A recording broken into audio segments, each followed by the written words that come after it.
Guys तपाईको double E को wheel loader 1:20 scale को व्हील लोडर हामीसँग आएको छ। यो चाहिँ अलिकति केही टाइम अगाडिको स्टक हो अनि अहिले चाहिँ हामीले रिस्टक गर्न खोजिरहेको छौं। यो चाहिँ F519003 भन्ने मोडल हो। सिम्पली डबल ई ब्रान्ड जुन चाहिँ हामीले डिफेन्डर बेचेको थियौं त्यही ब्रान्डको व्हील लोडर हो यो हैन। सो त्यसलाई निकालेर राखौं।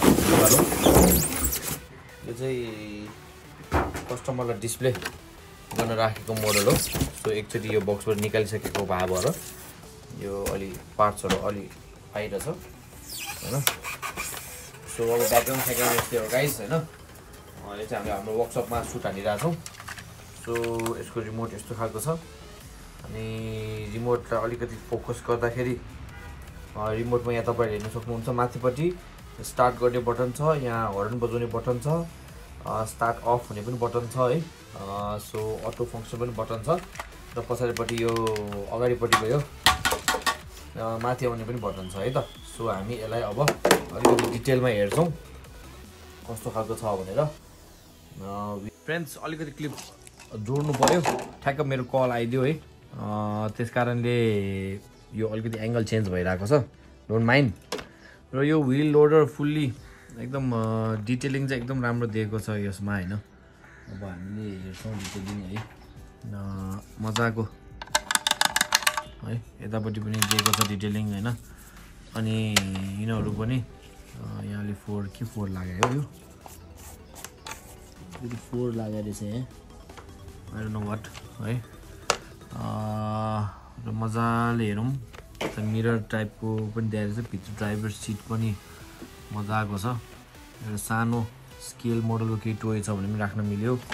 यहाँ तपाईको भर्याङ जस्तो पनि दिएको छ है। र अझै यसलाई क्लोजली हामीले हेर्यो भने तपाईको ग्रिल जस्तो फिनिश हामीले पाउन सक्छौं। र यतापट्टि branding double E heavy industry भनेको छ है। पछाडिबाट यस्तो छ हैन। अनि साइड भ्यू अघि हामीले हेरिसक्यौं है। र अगाडिबाट चाहिँ बी देख्छ है त। ल गाइस अब चाहिँ एकचोटी हामी यसलाई टर्न अन गर्छौं। टर्न अन गरेपछि चाहिँ यसले के कस्तो चर्तीकला देखाउँछ तपाईहरुलाई म देखाउँछु। र मेनली चाहिँ यो डबल ई को व्हील लोडर हो। We have all the spare parts अनि 6 मन्थ वारेन्टी हैन। अनि सबै पार्ट्स हामीसँग स्टकमा छ। ट्रान्समिटर पनि राम्रो खालको यो जोयस्टिक मोडलमा फंक्सनल। यो चाहिँ तपाईको एकदम यसले चाहिँ रेन्ज चाहिँ राम्रो दिन्छ के। तपाईको लङ रेन्जसम्म पनि यसले काम गर्छ। इन्टरफेरेन्सहरु हुँदैन हैन, डिस्टर्बेन्स हुँदैन। जति टाढा गएर तपाईले ट्याक्क थिच्यो भने ट्याक्क चलि नै हाल्छ के है त गाइस। सो ल अब हामी ब्याट्री सेटी हाल्छौं अनि म यो अन भएको क्लिप हाल्छु है त। सो यो क्यामेरा एंगलबाट ट्राई गर्दाखेरि तपाईहरुलाई पनि अलि राम्रो देखिन्छ कि भनेर मैले यो ब्याट्री हाल्नेको पनि भिडियो एउटा बनाउँदै छु। टक्क खोल्यो। अनि गाइस यसो कमेन्ट गर्नु होला तपाईहरुलाई कस्तो लागिरहेछ हाम्रो आरसी टुर्स नेपालको यो प्रोडक्टहरु प्लस अब यो भिडियोहरु तपाईहरुलाई कस्तो लागिरहेछ एकचोटी हामीलाई कमेन्ट ब्याक चाहिँ गर्नु होला हैन।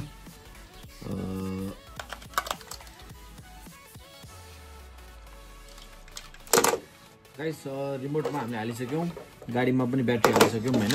यसको अन गर्ने चाहिँ यतापट्टि छ है। ल यसलाई चाहिँ हामी अन गर्छौं। त्यसपछि हामी ट्रान्समिटर अन गर्छौं। Okay so okay transmitter on गर्ने बित्तिकै यसमा पछाडिपट्टि पनि लाइट बल्छ है guys.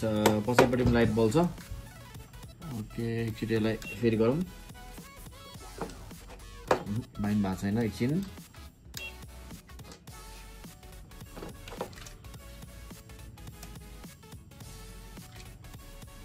A okay okay I फरगट। मैले चाहिँ एउटा मिस्टेक गरिरहेको थिएँ क्या। यो तपाईको बाइन्ड रेडी भइसकेपछि हामीले यसलाई चाहिँ स्टार्ट गर्नुपर्छ हैन। अनि के भएन भन्छु चाहिँ यो बिर्सिरहेको थिएँ कि मैले हैन। सो हैन टक्क रेडी गर्यो। रेडी गर्ने बित्तिकै टक्क यसलाई यो बटन स्टार्ट गर्ने बटन छ यहाँनिर। यसलाई स्टार्ट गर्ने थिच्यो। स्टार्ट गर्ने बित्तिकै यो स्टार्ट भइसक्यो। अब यसलाई तपाईको पछाडी लाँदाखेरि यसको ब्याट्री चाहिँ हल्का डाउन रहेछ ओ नो ब्याट्री डाउन रहेछ सो यसलाई अफ गरेर एकचोटि यसलाई एकचोटि अफ गरेर हामी एउटा फ्रेस ब्याट्री पिस राख्छौँ है त अनि फ्रेस ब्याट्री पिस राखिसकेपछि म तपाईहरुलाई भिडियो कन्टिन्यू गरेर देखाउँछु है अनि हामी चाहिँ भिडियो र नै हाल्छौँ जे भएको त्यही हाल्छौँ हैन यसमा त तपाईको नर्मल ब्याट्री आउँछ which is also upgradable तपाईको यो 400 mAh को ब्याट्री आउँछ तर यसमा चाहिँ मेन कुरा भनेको यो 4.8 भोल्ट हो यो भोल्टको हामीले हाई क्यापेसिटी को ब्याट्री मोडिफाई पनि गर्न मिल्छ है ब्याट्री स्लट सानै भए पनि तपाईको राम्रो क्वालिटीको ब्याट्री फर एक्जाम्पल यो एउटा राम्रो क्वालिटीको ब्याट्री छ यस्तो ब्याट्रीको 4 वटा सेल बनाएर हामीले राख्यौं भने यो तपाईको घण्टौं चल्छ है so let me get a battery and will continue the video है गाइस ओके सो हामीले ब्याट्री फेरि चेन्ज गरिसक्यौं now we are ready to go so अब हामी यतापट्टि अगाडिपट्टि पनि तपाईको यो लाइट बल्ब छ पछाडिपट्टि पनि यो लाइट बल्ब छ आफ्टर बाइन्डिङ है अनि त्यसपछि अलिकति camera angle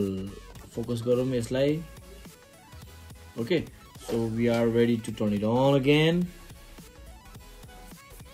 okay so remote ready भयो हैन ओके टर्न इट अन हैन टक्क लाएर यो तलमाथि हुन्छ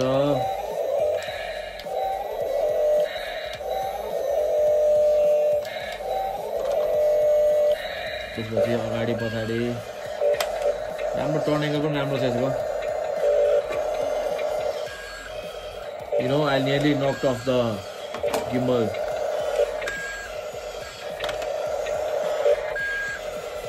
अनि यसको चाहिँ यो यसको अब साउन्ड पनि अब एकछिन साउन्ड अफ हुँदैन म तपाईलाई हर्न बजाएर सुनाउँछु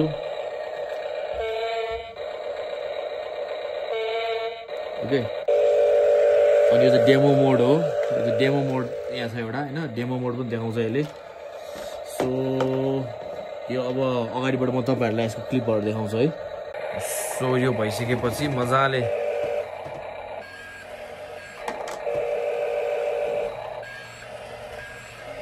हैन अनि टर्न हुन्छ त यो पुरा यसको जिउ नै टर्न हुन्छ क्या हैन जिउ नै पुरै टर्न हुन्छ क्या यताबाट हेरौँ है त